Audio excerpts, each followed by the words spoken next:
जय मसीह। परमेश्वर का मैं धन्यवाद देता हूं कि आज के इस आराधना में हम सबों को उपस्थित किया और ग्रेस बैप्टिस्ट कलीसिया की ओर से मैं आपका स्वागत करता हूं। आज की आराधना में हम परमेश्वर के वचन की ओर जाएंगे, परंतु परमेश्वर के वचन की ओर जाने से पहले इस गीत को, मेमना जो तख्त पर है, इस गीत को हम गाएंगे।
परमेश्वर का मैं धन्यवाद देता हूं कि उसने फिर से हमको ये अवसर प्रदान किया कि हम लोग मिल करके उसके वचन की ओर जा सके।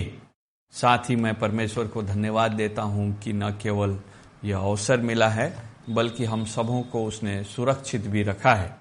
ग्रेस बाइबल कॉलेज के सभी सेवक भी सुरक्षित हैं और अपने अपने स्थानों में सेवकाई दे रहे हैं। थोड़ी देर पहले हमने इस गीत को गाया जिसका बोल है, मेमना जो तख्त पर है, कर शोभित ताजों से दबाया जाता सब और राग उस स्वर्गीय गीत ही से। इस गीत का केंद्र परमेश्वर का प्रभुता है। नाउ परमेश्वर का प्रभुता परमेश्वर का एक गुण है। हम लोग परमेश्वर के गुण को देखते आ रहे हैं और पिछले 3 संडेयों में हमने उसके अनुग्रह को, उसके पवित्रता को, उसके न्याय को देखा है। आज हम परमेश्वर के प्रभुता, जिसको हम सॉवरेंटी कहते हैं, उस पर ध्यान देंगे। और हालांकि अधिकांश समय हम किसी विशेष अनुच्छेद को लेकर के उससे शिक्षा को लेते हैं और पद पर पद ध्यान देते हैं, परंतु परमेश्वर के गुण पर ध्यान देने के समय में हमें बाइबल के अलग अलग हिस्सों पर ध्यान देना पड़ता है, जिसके कारण से हम पिछली बार भी अलग अलग पद स्थलों को देखे हैं और आज भी अलग अलग पद स्थलों से इस विषय को का व्याख्या करेंगे, इस विषय को समझने की चेष्टा करेंगे। जब हम परमेश्वर के सॉवरेंटी या उसके प्रभुता या आधिपत्य को समझने की चेष्टा करते हैं, तो सब समय प्रभुता को समझने के लिए कुछ विशेषताओं को समझना आवश्यक है और वे विशेषता अलग अलग प्रकार की होंगी और यह विषय बहुत बड़ा है, इसलिए हम इसके कुछ ही अंशों को देखेंगे। जब हम प्रभुता के बारे में ध्यान दे रहे हैं, त्रिएक परमेश्वर के प्रभुता के बारे में, तो हम उसके प्रभुता के योजना, उसके योजना की पूर्ति को, उसके संचालन को देखेंगे कि वो किस प्रकार से अपनी प्रभुता को संचालित करता है, कैसे कंट्रोल करता है। दूसरी बात हम देखेंगे कि उसकी प्रभुता में वो कैसे अपने अधिकार को दिखाता है और वह प्रभुता में अपने अधिकार को अपनी सृष्टि में, अपने पूरे जगत में किस प्रकार से प्रभावित करता है। और तीसरी बात हम देखेंगे कि अपने प्रभुता की उपस्थिति वो किस प्रकार से दिखाता है। और ये सारी बातें हम अपने पवित्र शास्त्र से देखेंगे। ना जब हम परमेश्वर को या यहोवा त्रिएक परमेश्वर के प्रभुता के बारे में चिंता करते हैं, विचार करते हैं, तो सब समय उस प्रभुता शब्द में प्रभु जुड़ा हुआ है, यानी कि वह लॉर्ड है, यानी कि वह प्रभु है। और प्रभु होने का माने है कि वह सबसे ऊपर स्थान रखता है। वह मैं हूं है, जिसको हम निर्गमन के 3 अध्याय के 14 पद में परमेश्वर यहोवा मूसा से बताता है। और जब जब वह यह प्रभु शब्द प्रयोग करता है, अंग्रेजी बाइबल में लॉर्ड शब्द कहा जाता है, और वह लगभग 7000 बार प्रयोग किया गया है। तो जब जब लॉर्ड कहा जाता है, प्रभु कहा जाता है, वास्तव में वहां पर कई जगहों में वह अपने बारे में अपना व्यक्तिगत नाम बता रहा है और वह है मैं हूं। 14 पद पढ़ेंगे हम, जहां पर लिखा है, निर्गमन 3 अध्याय का 14 पद कहता है, परमेश्वर ने मूसा से कहा, मैं जो हूं सो हूं। और क्योंकि उससे पहले मूसा से ने पूछा था कि मैं फिरौन के पास कैसे जाऊंगा, और अगर फिरौन मुझसे पूछता है कि किसने मुझे भेजा है, तो परमेश्वर यहां उत्तर देता है कि मूसा को क्या कहना है, कि मूसा को ये कहना है कि मैं हूं ने उसे भेजा है। ना प्रभुता या सॉवरेंटी हर समय एक राजा के साथ, एक राज्य के साथ, एक प्रभु के साथ ही संबंध रखता है। हम जब त्रिएक परमेश्वर की प्रभुता के बारे में बात कर रहे हैं तो प्रभुता का वर्णन हमको उसके पवित्र शास्त्र में मिलता है और यह उसके गुण के साथ जुड़ा हुआ है।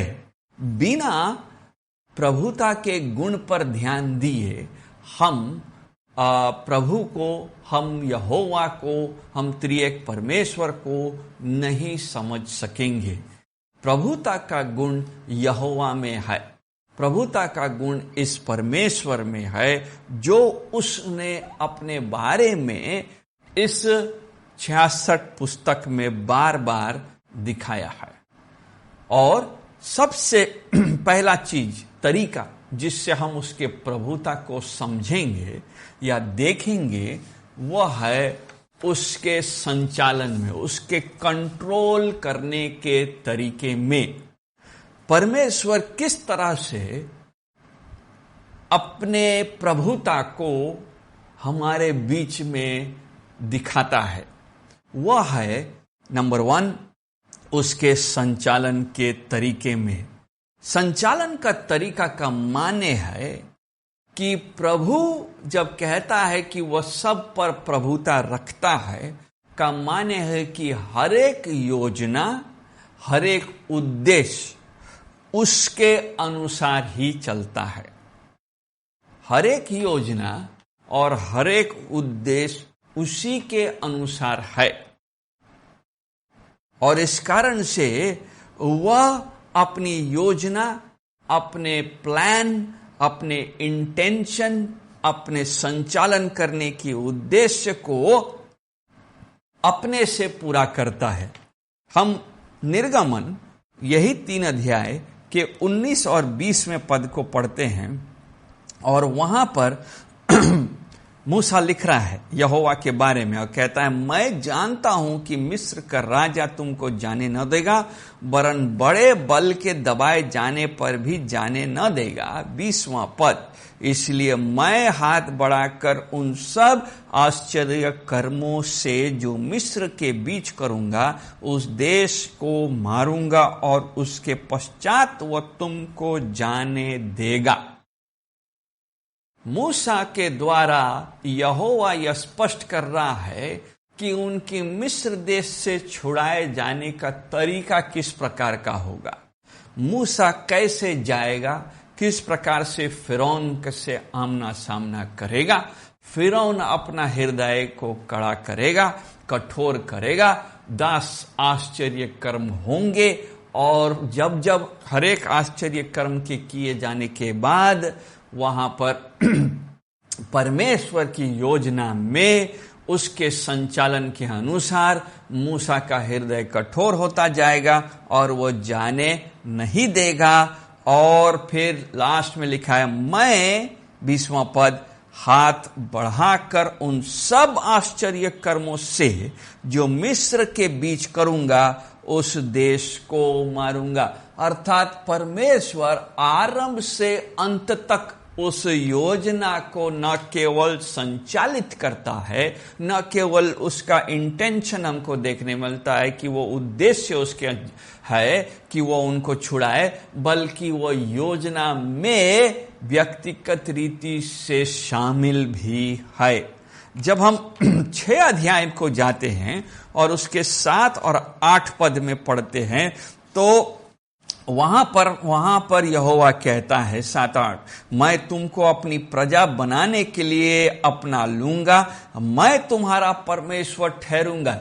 ये प्रभुता में योजना का पूरा होना, संचालन करना बहुत गहरे रीति से जुड़ा हुआ है और तुम जान लोगे कि मैं तुम्हारा परमेश्वर यहोवा हूं जो तुम्हें मिस्रियों को बोझों के नीचे से निकाल ले आया हूं।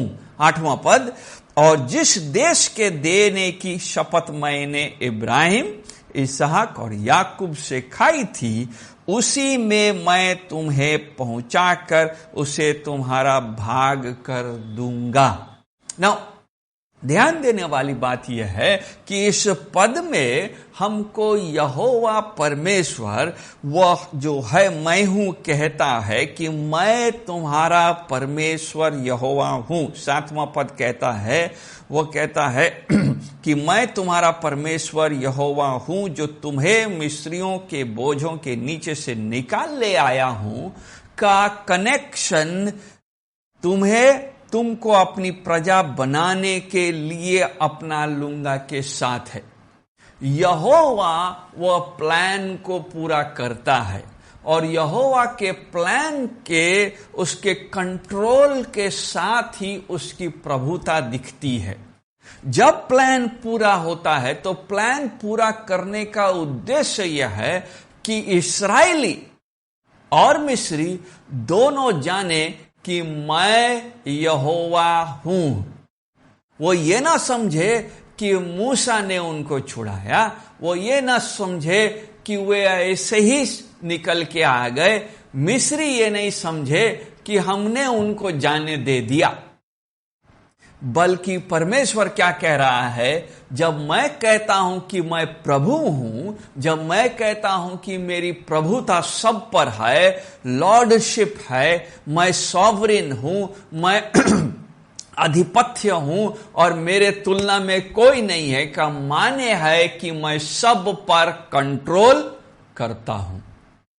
और यह हमारे लिए, हम विश्वासियों के लिए बहुत एनकरेजमेंट देता है, हमको प्रोत्साहित करता है कि प्रभु किस प्रकार से हमको संचालित करता है, किस प्रकार से हमारी देखभाल कर रहा है और किस प्रकार से यहां इतिहास में उसने इस्राएल के साथ रहा और उसकी देखभाल किया ना। उसमें दो बातें देखने को मिलता है इन पदों में। नंबर 1 कि परमेश्वर यहोवा जब कहता है कि मैं संचालित करता हूं सारे दुनिया को, सृष्टि को, और उस पर मेरा कंट्रोल है, का माने है कि यह कंट्रोल्स या प्रभाव सब समय प्रभावशाली रीति से है। अर्थात वह कोई भी बाधा, कोई भी रुकावट उसकी योजना को रोक नहीं सकेगा या सकता है। अंग्रेजी में शब्द है एफिकेशियस, का माने है कि वह संपूर्ण रीति से अपने संचालन कर सकता है, संपूर्ण रीति से अपने योजना को अंजाम दे सकता है। किसी भी तरह से उसकी योजना को विफल नहीं किया जा सकता है। संपूर्ण रीति से वह सामर्थी परमेश्वर है और प्रभुता में वह संपूर्ण रीति से अपनी प्रभुता को प्रभावशाली रीति से दिखाने का क्षमता रखता है। हम खोलेंगे भजन संगीता, उसका 115 अध्याय। भजन संगीता के 115 अध्याय में भजन का लेखक कहता है, हम देखेंगे उसके 3 पद में वो लिखता है, हमारा परमेश्वर तो स्वर्ग में है, उसने जो चाहा वही किया है। अंडरलाइन करने की बात है कि वह परमेश्वर जब प्रभुता रखता है तो प्रभुता में नियंत्रण अपने हाथ में रखता है। अपने सारे प्लान्स को, योजनाओं को संचालन करने का क्षमता रखता है। ऐसा नहीं है कि खाली योजना बनाता है लेकिन इंप्लीमेंटेशन का क्षमता नहीं है ना।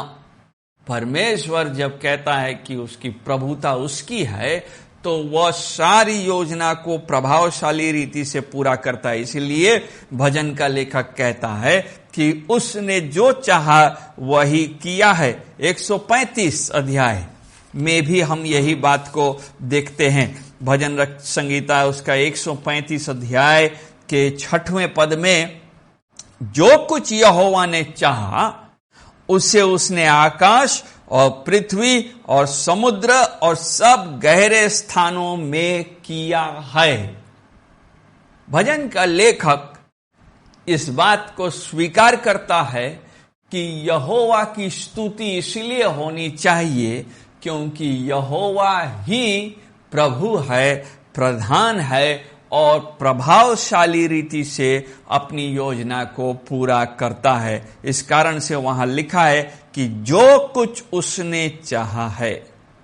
प्रकाशित वाक्य में उसके 3 अध्याय में कलीसिया को लिखते समय 3 अध्याय के 7वें पद में यूहन्ना लिख रहा है और कह रहा है फिलाडेल्फिया की कलीसिया के बारे में कि दूत क्या लिख रहा है उनके बारे में, और परमेश्वर अपना गुण बताता है वहां, जो पवित्र और सत्य है, जो दाऊद की कुंजी रखता है, जिसके खोले हुए को कोई बंद नहीं कर सकता और बंद किए हुए को कोई खोल नहीं सकता है।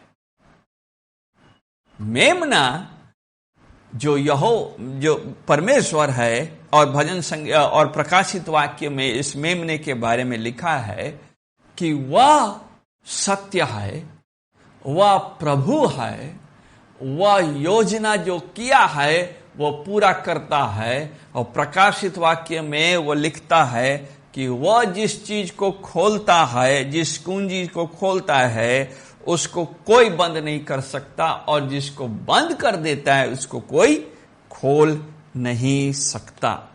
अर्थात इन पदों से यह समझ में आता है कि परमेश्वर जब कहता है कि मैं इसका कंट्रोल में हूं, मैं जब प्रभुता करता है और प्रभुता में वो संचालन को भी अपने ऊपर रखता है, संचालित करता है, तो इसका माने यह है कि वह प्रभावशाली रीति से संचालित करता है, नंबर 1, और दूसरा कि वह पूरे इतिहास पर प्रभावशाली है, सारे सृष्टि पर।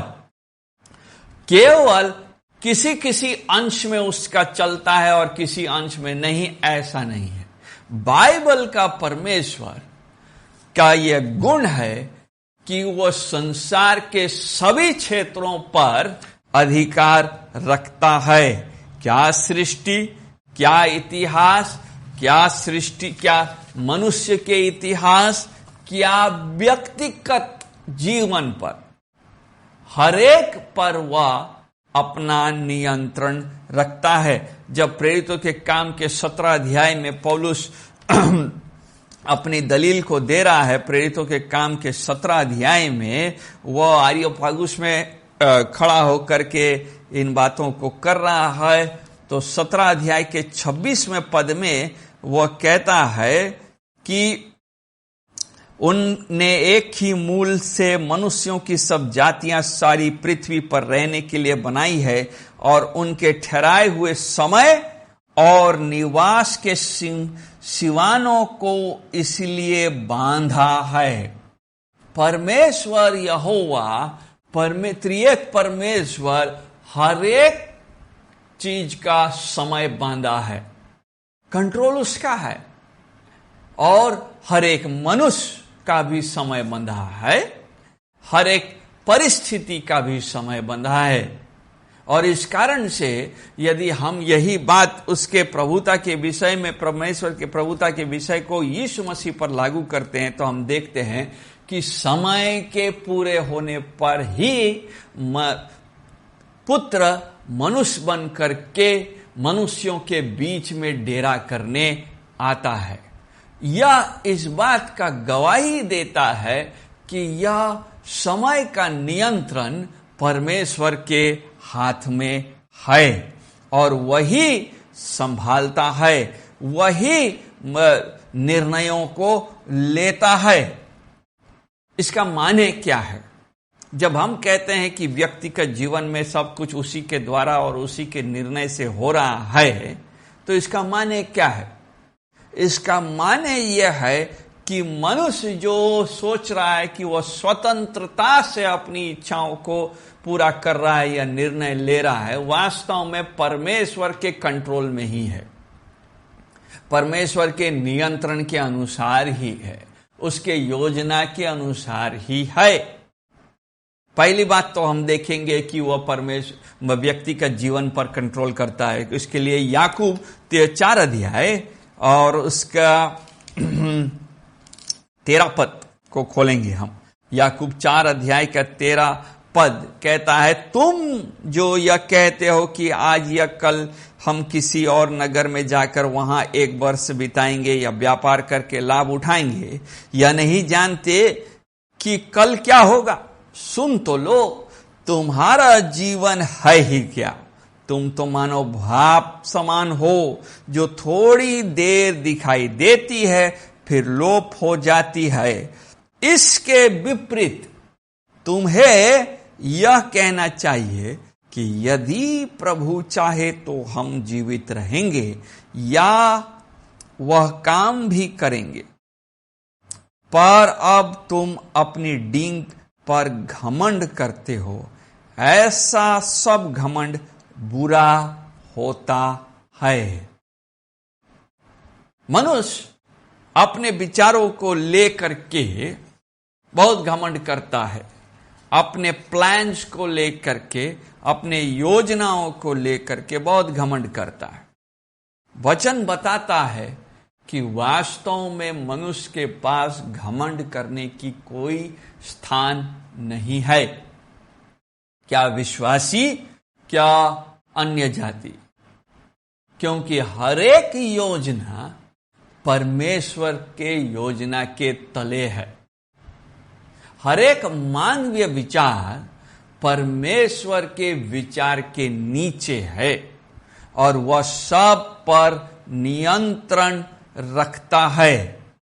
और कई बार हम सोचते हैं कि हर बात पर नियंत्रण यदि रखता है तो क्या बुराइयों पर भी नियंत्रण रखता है? यस, परमेश्वर सब पर नियंत्रण रखता है, वो सब चीज को संचालित करता है। इस कारण से वह विश्वासियों को अनुग्रह देता है कि वे उसके पास आ सके। यह नियंत्रण के कारण से ही अनुग्रह मिला है। अनुग्रह देने का निर्णय भी परमेश्वर का ही है और विश्वास को मनुष्य के अंदर में जगाने का कार्य भी परमेश्वर का ही है। उद्धार के लिए हमने कुछ नहीं किया, बल्कि परमेश्वर ही है जो उस योजना को हमारे जीवन में पूरा करता है। हम इफिसियों की पत्री के 2 अध्याय के 4 पद को पढ़ सकते हैं। इफिसियों की पत्री और उसके 2 अध्याय में पौलुस लिख रहा है कि उसके 4थे पद में, परमेश्वर ने जो दया का धनी है, अपने उस बड़े प्रेम के कारण जिससे उसने हमसे प्रेम किया, जब हम अपराधों के कारण मरे हुए थे, तो हमें मसीह के साथ जुलाया। अनुग्रह ही से तुम्हारा उद्धार हुआ और मसीह यीशु में उसके साथ उठाया और स्वर्गीय स्थानों में उसके साथ बैठाया। 7वां पद बताता है कि वह अपनी उस कृपा से जो मसीह यीशु में हम पर है, आने वाले समयों में अपने अनुग्रह का असीम धन दिखाए, कि वह अपनी कृपा को दिखा सके, अपनी महिमा करा सके, अपनी योजना को पूरा कर सके। यह परमेश्वर का योजना आरंभ से अंत तक है। परमेश्वर का योजना कि वह ख्रिस्ट को समय के पूरे होने पर अपने पुत्र को मनुष्यों के बीच में भेजता है और इस कारण से उसका समय तय होता है कि वह कब जन्म लेगा, कहां जन्म लेगा, किसके परिवार में रहेगा और कैसे बड़ा होगा, कैसे उसकी सेवकाई होगी, कैसे उसका मृत्यु होगा और किस प्रकार से वह विजयी पुनरुत्थित होकर के घोषित किया जाएगा। यह योजना में मनुष्य का कहीं पर भी अधिकार नहीं है और मसीह इसलिए नहीं आता है क्योंकि संसार में पाप बढ़ गया। नहीं, परमेश्वर जानता है कि समय कब पूरा हो रहा है, समय कब है पुत्र का आने का, और उसने यह तय किया कि 2000 साल पहले पुत्र मनुष्य बन करके आए।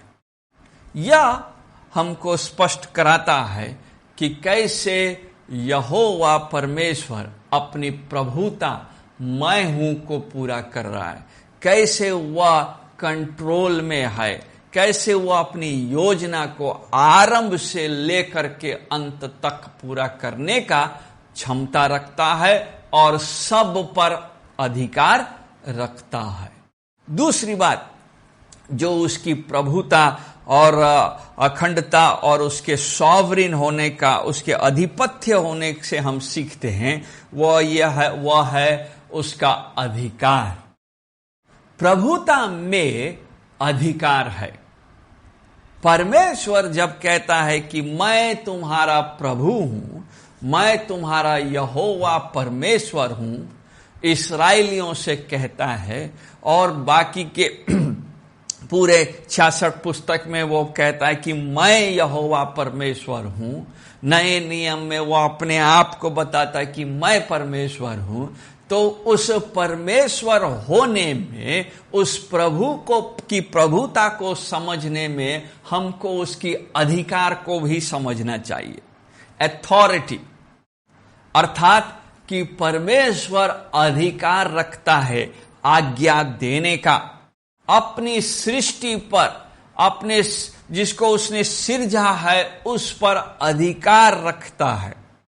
मूसा को हम वापस जब हम निर्गमन में जाते हैं और मूसा से जब बातचीत हो रही है और परमेश्वर उसको 10 आज्ञा दे रहा है, तब हम उसके निर्गमन के 20वें अध्याय में हम प्रवेश करते हैं और 1 और 2 पद को जब हम पढ़ते हैं तो वहां पता लगता है कि अधिकार को कैसे समझना है। तब परमेश्वर ने ये सब वचन कहे कि मैं तेरा परमेश्वर यहोवा हूं, जो तुझे दासत्व के घर अर्थात मिस्र देश से निकाल लाया हूं। मैं तेरा परमेश्वर हूं।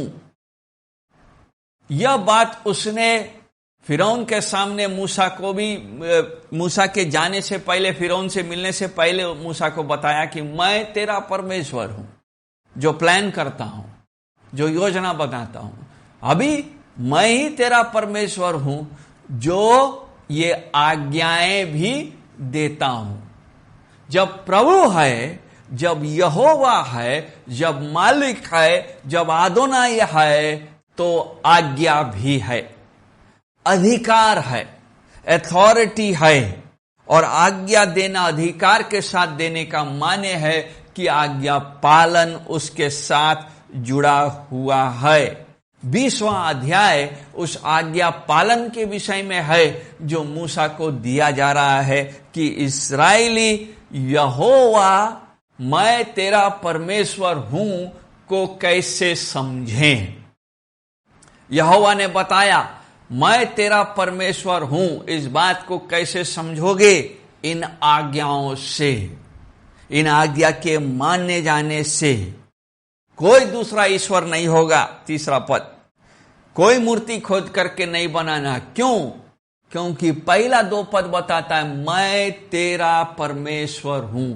मैं हूं जो है उसकी यह आज्ञा है जो तोड़ा नहीं जा सकता, जिसके साथ फेर बदलाव नहीं किया जा सकता। मत्ती रचित सुसमाचार में उसके 7वें अध्याय में और 21 और 22 पद में, मत्ती 7, 21 और 22 पद में यीशु मसीह कह रहा है जो मुझसे हे प्रभु कहता है उसमें से हर एक स्वर्ग के राज्य में प्रवेश नहीं करेगा, परंतु वही जो मेरे स्वर्गीय पिता की इच्छा पर चलता है। 22वां पद, उस दिन बहुत तेरे मुझसे कहेंगे हे प्रभु, क्या हमने तेरे नाम से भविष्यवाणी नहीं की और तेरे नाम से दुष्टात्माओं को नहीं निकाला और तेरे नाम से बहुत अचंभे काम नहीं किए?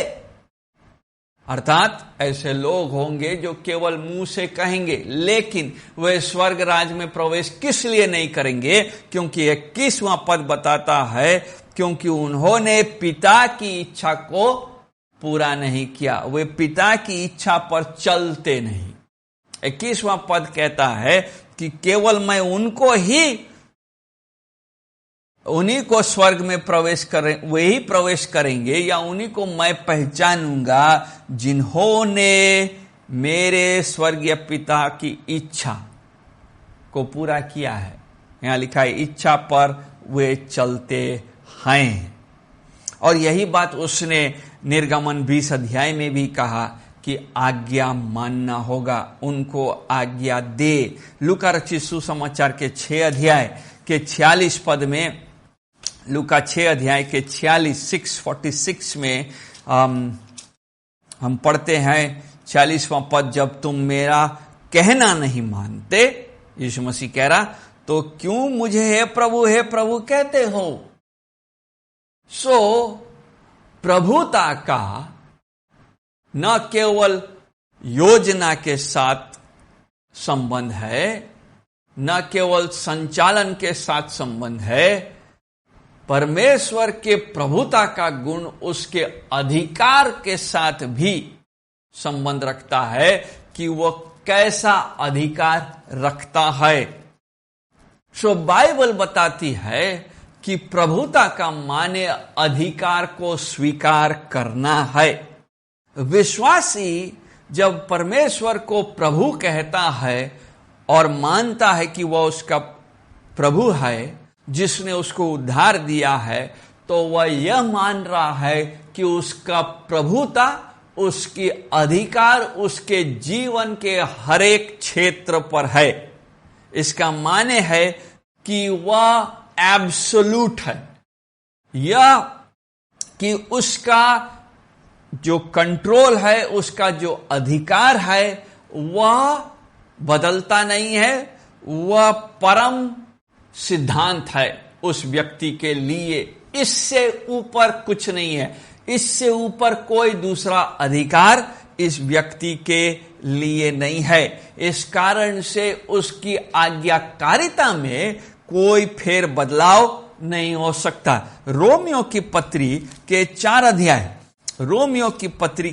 अध्याय को जब हम पढ़ते हैं और उसके 16 पद में, 4 अध्याय के 16 पद में, तो वहां पौलुस लिख रहा है, इसी कारण वो विश्वास के द्वारा मिलती है कि अनुग्रह की रीति पर हो, कि प्रतिज्ञा सब वंश के लिए दृढ़ हो, न कि केवल उसके लिए जो व्यवस्था वाला है, वरन उनके लिए भी जो इब्राहिम के समान विश्वास वाले हैं, वही तो हम सबका पिता है। 17 पद, जैसे लिखा है कि मैंने तुझे बहुत सी जातियों का पिता ठहराया है, उस परमेश्वर के सामने जिस पर उसने विश्वास किया, और जो मरे हुओं को जिलाता है, और जो बातें हैं ही नहीं, उनका नाम ऐसा लेता है कि मानो वे हैं। और 18 पद कह रहा है, वैसे तो हम 22 पद तक पढ़ सकते हैं, कि उसने निराशा में भी आशा रखकर विश्वास किया, इसलिए कि उस वचन के अनुसार कि तेरा वंश ऐसा होगा, वह बहुत सी जातियों का पिता हो। 22वां पद, इस कारण यह उसके लिए धार्मिकता गिना गया। अब्राहम के लिए यह बातें कही जा रही है। नाउ इन पदों से हम यह समझ रहे हैं कि अब्राहम ने और अब्राहम के संतानों ने उस आज्ञा को जो यहोवा ने उसको दिया है, उसको परम सिद्धांत माना है। उसने उस आज्ञा से वह हिले नहीं, डगमगाए नहीं, इधर उधर नहीं गए। दूसरी बात जो उसकी प्रभुता का अधिकार हमको सिखाता है, वह यह है कि प्रभुता का माने, अधिकार का माने है कि हर संबंध से ऊपर प्रथम संबंध यहोवा का है। प्रभुता का माने है कि वह सबसे ऊपर प्रभुता रखता है। और प्रभु बोलने का माने है कि हर संबंध पर वह प्रभु है। मत्ती रचित सुसमाचार का 10वां अध्याय का 34 पद बताता है, कोई भी मानवीय संबंध उससे ज्यादा नजदीक नहीं हो सकता। जब हम 34 पद से पढ़ते हैं तो वहां पर हम अलग अलग प्रकार के संबंधों के बारे में पढ़ते हैं। 34 पद से 38 पद तक वहां पर लिखा है माँ बाप, बेटी माँ, पिता बेटा पिता इत्यादि संबंधों के बारे में। 37वां पद, जो माता या पिता को मुझसे अधिक प्रिय जानता है वो मेरे योग्य नहीं, और जो बेटा या बेटी को मुझसे अधिक प्रिय जानता है वो मेरे योग्य नहीं। 38 पद, और जो अपना क्रूस लेकर मेरे पीछे न चले वो मेरे योग्य नहीं। जब हम यीशु मसीह को, जब हम परम प्रधान परमेश्वर को, त्रिएक परमेश्वर को अपने जीवन में प्रभुता रखने देते हैं, वह हमारे प्रभुता रखता है, कंट्रोल करता है, हमारा ऊपर अधिकार रखता है आधिपत्य होने के कारण से, तो इसका माने यह है कि दूसरा कोई संबंध उसके जैसा संबंध नहीं होगा, वो स्थान नहीं रखेगा और वह जीवन के हरेक पहलू पर दिखेगा। परमेश्वर की प्रभुता जीवन के हरेक पहलू में दिखना चाहिए। हमारी समस्या विशेष करके विश्वासियों की यह है कि प्रभु की प्रभुता को हम गिने चुने स्थानों में दिखाते हैं, अपने धार्मिक जीवन में, अपने कलीसियाई जीवन में, अपने विश्वासियों के जीवन में, विश्वासियों के साथ सहभागिता रखने में हम प्रभु की प्रभुता को दिखाते हैं। संसार में पैसा कमाने के समय में, नौकरियां करने के समय में, नौकरी चुनने के समय में, पढ़ने के समय में, करियर बनाने के समय में हम प्रभु को अपना प्रभुता दिखाने नहीं देते। परंतु जब हम पहला कुरिन्थी के 10 अध्याय के 31वां पद को पढ़ते हैं तो वहां पौलुस बताता है 10 अध्याय का 31वां पद कि हर एक बात में हमको परमेश्वर की महिमा के लिए होना होगा। 10 अध्याय का 31वां पद कहता है, चाहे तुम खाओ, चाहे पियो, चाहे जो कुछ करो, सब कुछ परमेश्वर की महिमा के लिए किया करो। और यही बात उसने कुलूसियों की पत्री के 3 अध्याय के 17 पद में भी कहा। दूसरा कुरिन्थी में भी यह बात देखने को मिलता है कि दूसरा कुरिन्थी के 10 अध्याय और उसके 5वें पद में, सो हम कल्पनाओं को, हर एक ऊंची बातों को जो परमेश्वर की पहचान के विरोध में उठती है खंडन करते हैं, और हर एक भावना को कैद करके मसीह का आज्ञाकारी बना देते हैं। यही विश्वासियों का अंत होना चाहिए कि हम अपने हर एक भावनाओं को, हर एक कल्पनाओं को, हर एक इच्छाओं को प्रभु के प्रभुता के नीचे लाए, उसके अधिकार के नीचे। 2 बातों पर हम लोग ने ध्यान दिया। जब हम प्रभु की प्रभुता को ध्यान देते हैं, जब हम उसके बारे में ध्यान देते हैं कि प्रभु हमारा हम पर योजना रखता है, अपना कंट्रोल रखता है, उसका आधिपत्य है हमारे जीवन का, माने है कि वह हमको संचालित करता है, सारा संचालन उसके हाथ में। दूसरा कि संचालन के साथ उस संचालन को पूरा करने का अधिकार भी उसका है। उस प्लान को, उस इंटेंशन को, उस उद्देश्य को पूरा करने का अथॉरिटी भी उसका है। तभी हम कह सकते हैं, या तभी हम कहेंगे कि हम परमेश्वर के प्रभुता के गुण को अपने जीवन में होने दे रहे हैं। क्योंकि प्रभु को प्रभुता का अधिकार है, क्योंकि परमेश्वर को अपना प्रभुता दिखाने का अधिकार है, इस कारण से पिता ने निर्णय लिया कि पुत्र को भेजा जाए। इस कारण से पुत्र ने निर्णय लिया कि वह पिता की इच्छा को पूरा करेगा। त्रिएक परमेश्वर यह निर्णय लेता है कि आज्ञाकारी होगा, पुत्र आज्ञाकारी होगा। आज्ञाकारिता में वो बलिदान देगा, आज्ञाकारिता में वो मेमना बन करके क्रूस पर जाएगा, आज्ञाकारिता में वो क्रूस में जाकर के हमारे पापों के लिए मरेगा। इससे बड़ा उदाहरण नहीं हो सकता विश्वासियों के लिए कि हम कैसे संपूर्णता में परमेश्वर के प्रभुता को अपने जीवन में स्थान देंगे, कैसे उसके अधिकार को हम होने देंगे। कई बार हमारे लिए बड़ा कठिन सवाल हो जाता कि कैसे हम पूरा कंट्रोल उसके हाथ में दे दें। पुत्र ने पूरा कंट्रोल पिता के हाथ में दे दिया। परमेश्वर है, परंतु संपूर्ण मनुष्य बनकर के मनुष्यों के बीच में इमानुएल बनकर रहता है। परमेश्वर हमारे साथ, हमारे बीच डेरा करता है, जैसा यूहन्ना बताता है 1 अध्याय का 14 पद में। सो इमानुएल हमारे साथ का माने, गॉड विथ अस का माने है कि वो अधिकार हमारे अंदर रखता है, हमारे ऊपर रखता है। तीसरी बात यह है कि प्रभुता का माने, उसका अधिपत्य को समझने का माने है कि उसकी उपस्थिति को जाना, उसके प्रेजेंस को जानना, उसकी दैविक उपस्थिति हमारे अंदर है। जब हम निर्गमन 6 अध्याय को पढ़ते हैं और उसके 7वें पद को पढ़ते हैं तो वहां पर निर्गमन में यहोवा मूसा से कहता है 6 अध्याय का 7 पद में कि मैं तुमको अपनी प्रजा बनाने के लिए अपना लूंगा और मैं तुम्हारा परमेश्वर ठहरूंगा। तुम जान लोगे कि मैं तुम्हारा परमेश्वर यहोवा हूं, जो तुम्हें मिस्रियों को बोझों के नीचे से निकाल ले आया है। पद स्पष्ट करता है कि यहोवा इस्राएलियों को अपनाता है। आज भी वो हमको अपनाता है, हम उसको कभी नहीं अपनाए, तब भी वह इस्राएलियों को अपनाया था। परमेश्वर अपनी उपस्थिति अपने तय करके देता है।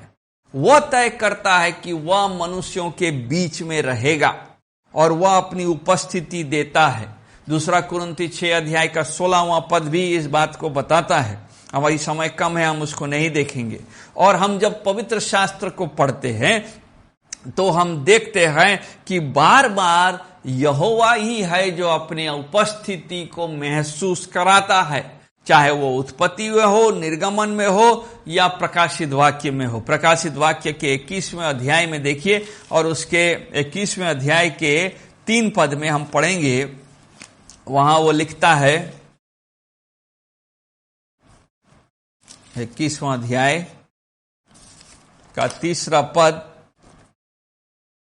लिखता है, फिर मैंने सिंहासन में से किसी को ऊंचे शब्द से यह कहते हुए सुना कि देख, परमेश्वर का डेरा मनुष्यों के बीच में है, वह उनके साथ डेरा करेगा और वे उसके लोग होंगे और परमेश्वर आप उनके साथ रहेगा और उनका परमेश्वर होगा। पूरा पद बताता है कि मनुष्यों ने कभी भी परमेश्वर को नहीं खोजा, बुलाया नहीं, आमंत्रित नहीं किया। ये मनुष्य के क्षमता में नहीं है। परमेश्वर ही है जो निर्णय लेता है कि वह अपनी उपस्थिति मनुष्यों को देगा। इसीलिए इमानुएल है, गॉड विथ अस, परमेश्वर हमारे साथ। हम परमेश्वर के साथ नहीं, परमेश्वर हमारे साथ। और इस कारण से कि वह प्रभुता रखता है, इस कारण से वह अधिकार रखता है, वह हमसे प्रेम कर पाता है, वह हमको आशीष दे पाता है, वह हमारे लिए लड़ाइयों को लड़ पाता है। और जब हम पाप करते हैं तो वह हमारा न्याय करता है, हमको दंडित करता है और हमको ताड़ना और हमको उल्हाना भी देता है। पुराने नियम में हम देखते हैं कि कैसे मिलाप वाले तंबू के द्वारा और मंदिर के द्वारा वह हमारे बीच में डेरा करता है। नए नियम में यीशु मसीह के द्वारा वो डेरा करता है, और जब यीशु मसीह का पुनरुत्थान हो गया तो पवित्र आत्मा के द्वारा हमारे बीच में वो डेरा करता है। कितना बड़ा आशीष है उसकी प्रभुता में विश्वासियों के लिए कि वह तय करता, उसका योजना ऐसा है कि वह मनुष्य के बीच में रहता है और रहना चाहता है। भाइयों बहनों, परमेश्वर का यह प्रभुता का यह गुण जो है, यह हमारे भय के लिए नहीं है, यह हमें डराने के लिए नहीं है, बल्कि यह समझाने के लिए है कि असीम परमेश्वर जो सब पर संचालन करता है, जो सब पर अधिकार रखता है, हमारे बीच में डेरा कर रहा है, हमारे मनों में बसता है। कितनी बड़ी बात है और कितना आशीष का बात है। सो परमेश्वर की प्रभुता किस लिए हर एक क्षेत्र को छूना चाहिए? क्योंकि वह हमारे बीच में डेरा कर रहा है और हमारे लिए चाह रखता है कि हम उसके प्रभुता को स्वीकार करें। यीशु मसीह के जन्म में हम उसकी प्रभुता को, उसके ताकत को, उसके क्षमता को, उसके आज्ञाकारिता को, उसके अधिकार को देखते हैं। उसके जीवन में जब वो यहां पर है इस पृथ्वी पर, उसको पूरा होते हुए देखते हैं। क्रूस पर उस प्रभुता को पूरा होते हुए देखते हैं। पुनरुत्थान में उस अधिकार को सामर्थ्य के साथ पूरा होते हुए देखते हैं। प्रभु करे कि हमारे सामने जो उदाहरण यीशु मसीह का है, संपूर्ण प्रभुता का, संपूर्ण अधिकार का दिखाए जाने का, वह हमारे जीवन में भी पूरा हो सके। हम भी प्रभु को वो स्थान दे पाए कि वो संपूर्ण रीति से अपनी प्रभुता को हमारे जीवन के द्वारा दिखा सके। परमेश्वर आपको आशीष दे और ये वचन आपके लिए प्रोत्साहन का कारण हो। आइए हम प्रार्थना करेंगे। प्रभु जी, हम तुझे धन्यवाद देते हैं, धन्यवाद देते हैं इन वचनों के लिए जो तेरी ओर से हमको मिला है। तू हमारा प्रभु है, राजाओं का राजा है, हमारा अधिपत्य है। प्रभु परम प्रधान परमेश्वर है, तेरे तुल्य कोई नहीं। हम तुझे धन्यवाद देते हैं कि जबकि तू तुलना से बाहर है, तूने मनुष्य, हम जैसे पापी मनुष्य को चुना, अलग किया, हम पर अनुग्रह किया कि हम तुझ पर विश्वास करें, हम पर अनुग्रह किया कि हम तुझे प्रभु करके जान सके। हमारे अंदर में कोई क्षमता नहीं। हे प्रभु, जबकि तूने यह अधिकार अनुग्रह किया है, हम पर यह अनुग्रह कर कि तेरा अधिकार हमारे जीवन में पूरा हो सके। हे प्रभु, प्रार्थना करते हैं कि तेरी उपस्थिति हमारे हृदय में सदैव बना रहे। सारी आदर और महिमा तुझको देते हैं और प्रभु यीशु मसीह के नाम से मांगते हैं, आमीन। अब हमारे परमेश्वर पिता का प्रेम, प्रभु यीशु मसीह का अनुग्रह और पवित्र आत्मा की सहभागिता हम में से हर एक के साथ युगानुयुग तक बनी रहे, आमीन।